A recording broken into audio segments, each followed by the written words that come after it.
O soluço de 1 bilhão de almas. Disse que Martinho Lutero tinha um amigo íntimo, cujo nome era Micônio. Ao ver Lutero sentado dias a fio trabalhando no serviço do mestre, Micônio ficou penalizado e disse-lhe: "Posso ajudar mais onde estou. Permanecerei aqui, orando, enquanto tu perseveras incansavelmente na luta." Micônio orou dias seguidos por Martinho. Mas enquanto perseverava em oração, começou a sentir o peso da própria culpa. Certa noite, sonhou com o Salvador, que lhe mostrou as mãos e os pés. Mostrou-lhe também a fonte na qual o purificara de todo o pecado. "Segue-me", disse-lhe o Senhor, levando-o para um alto monte de onde apontou para o nascente. Micônio viu uma planície que se estendia até o longínquo horizonte. Essa vasta planície estava coberta de ovelhas, de muitos milhares de ovelhas brancas.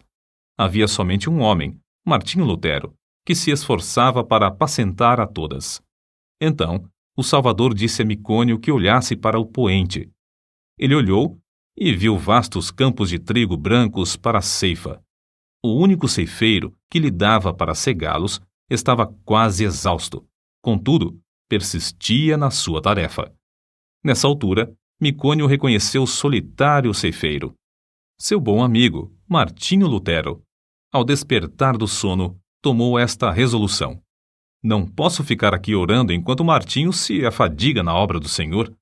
As ovelhas devem ser pastoreadas, os campos têm de ser ceifados. Eis-me aqui, Senhor. Envia-me a mim."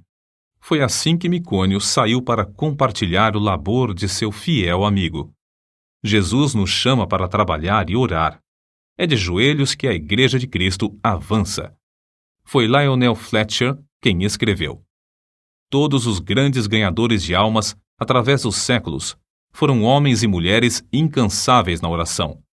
Conheço como homens de oração quase todos os pregadores de êxito da geração atual, tanto como os da geração próxima passada, e sei que, igualmente, foram homens que oravam intensamente.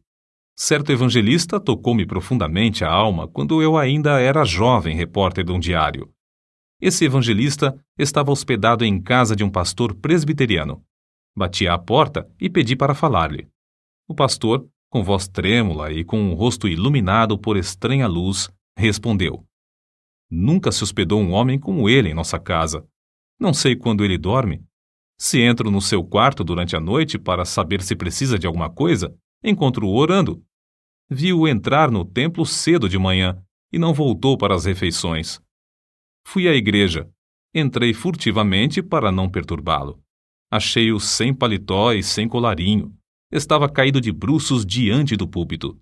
Ouvi a sua voz como que agonizante e comovente, instando com Deus em favor daquela cidade de garimpeiros, para que dirigisse almas ao Salvador. Tinha orado toda a noite. Tinha orado e jejuado o dia inteiro. Aproximei-me furtivamente do lugar onde ele orava prostrado. Ajoelhei-me e pus a mão sobre seu ombro. O suor caía-lhe pelo corpo. Ele nunca me tinha visto, mas fitou-me por um momento e então rogou: "Ore comigo, irmão. Não posso viver se esta cidade não se chegar a Deus." Pregara ali 20 dias sem haver conversões. Ajoelhei-me ao seu lado e oramos juntos. Nunca ouvira alguém insistir tanto como ele. Voltei de lá assombrado, humilhado e estremecendo. Aquela noite assisti ao culto no grande templo onde ele pregou. Ninguém sabia que ele não comera durante o dia inteiro, que não dormira durante a noite anterior. Mas, ao levantar-se para pregar, ouvi diversos ouvintes dizerem: "A luz do seu rosto não é da terra." E não era mesmo. Ele era conceituado instrutor bíblico, mas não tinha o dom de pregar. Porém, nessa noite, enquanto ministrava, o auditório inteiro foi tomado pelo poder de Deus. Foi a primeira grande colheita de almas que presenciei. Há muitas testemunhas oculares do fato de Deus continuar a responder às orações, como no tempo de Lutero, Edwards e Judson. Transcrevemos aqui um comentário publicado em certo jornal. A irmã Dabney é uma crente humilde que se dedica a orar. Seu marido, pastor de uma grande igreja, foi chamado para abrir a obra em um subúrbio habitado por pobres. No primeiro culto não havia nenhum ouvinte. Somente ele e ela estavam presentes. Ficaram desenganados. Era um campo dificílimo. O povo não era somente pobre, mas depravado também. A irmã Dabney viu que não havia esperança a não ser clamar ao Senhor e resolveu dedicar-se persistentemente à oração. Fez um voto a Deus que, se ele atraísse os pecadores aos cultos e os salvasse, ela se entregaria à oração e jejuaria 3 dias e 3 noites no templo, todas as semanas, durante um período de 3 anos.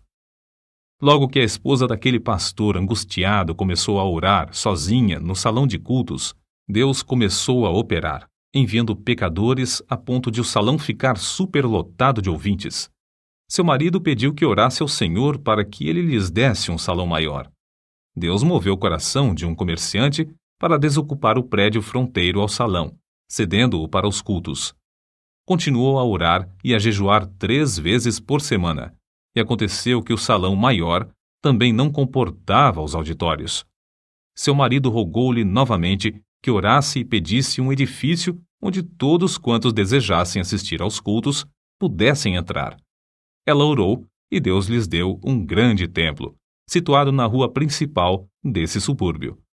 No novo templo, também a assistência aumentou a ponto de muitos dos ouvintes serem obrigados a acompanhar as pregações de pé, na rua.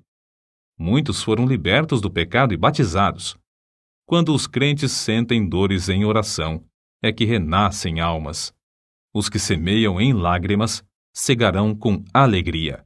Salmos, capítulo 126, versículo 5. O soluço de 1 bilhão de almas na terra me soa aos ouvidos e comove o coração. Esforço-me, pelo auxílio de Deus, para avaliar, ao menos em parte, as densas trevas, a extrema miséria e o indescritível desespero dessa multidão de almas sem Cristo. Medita, irmão, sobre o amor do Mestre, amor profundo como o mar.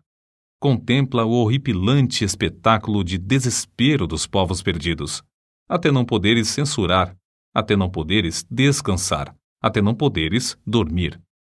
Sentindo as necessidades dos homens que perecem sem Cristo, foi que Carlos Inwood escreveu o que falamos há pouco, e é por essa razão que se abrasa a alma dos heróis da Igreja de Cristo através dos séculos.